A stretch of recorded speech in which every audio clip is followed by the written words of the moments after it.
Serial நடிகர்கள் ஆரியன் மற்றும் ஸ்ருதிகா தம்பதி குழந்தையோட பர்த்டே செலிப்ரேஷன் வீடியோ தான் இது. ஆக்சுவலா லக்ஷ்மி மற்றும் மகராசி போன்ற சீரியல்கள்ல நடிச்சதன் மூலமா மக்கள் மத்தியில ஃபேமஸ் ஆனவர் தான் ஆரியன். உண்மையை சொல்ல போனா இவர் 2019 மகராசி சீரியல்ல நடிச்சு சின்னத்திரையில அறிமுகமானது மட்டும் இல்லாம கருத்துக்களை பதிவு செய்கின்ற ஒரு படத்துல நடிச்சு வெள்ளித்திரையிலையும் அறிமுகமாகி இருந்தாரு. அதுக்கப்புறம் வெள்ளித்திரையில பெருசா வாய்ப்பு கிடைக்காததால சின்னத்திரையில ஃபுல் ஃபோக்கஸ்ல இறங்கிட்டாரு. இவர மாதிரி ஸ்ருதிகாவும் ஒரே வருஷத்துல தான் சின்னத்திரை மற்றும் வெள்ளித்திரையில என்ட்ரானாங்க. அதாவது இவங்க 2008லயே சீரியல் இண்டஸ்ட்ரி மற்றும் மூவி இண்டஸ்ட்ரியிலும் அறிமுகமாகி இருந்தாங்க.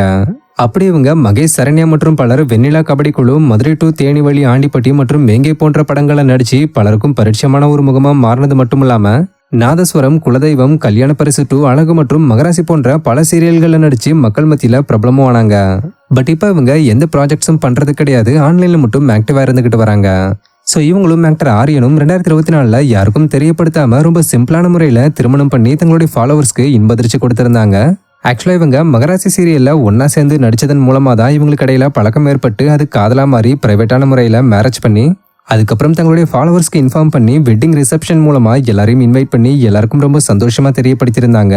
அதை தொடர்ந்து போன வருஷமே இவங்களுக்கு லக்ஷிகா என்ற ஒரு பெண் குழந்தை பிறந்தது.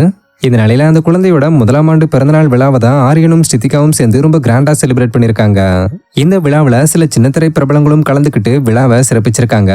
மேலும் இது சம்பந்தப்பட்ட போட்டோஸ் அண்ட் வீடியோஸ்லாம் இப்ப சோஷியல் மீடியால வைரல் ஆகி பலரும் இந்த குழந்தைக்கு வாழ்த்துக்கள் தெரிவிச்சுக்கிட்டு வராங்க.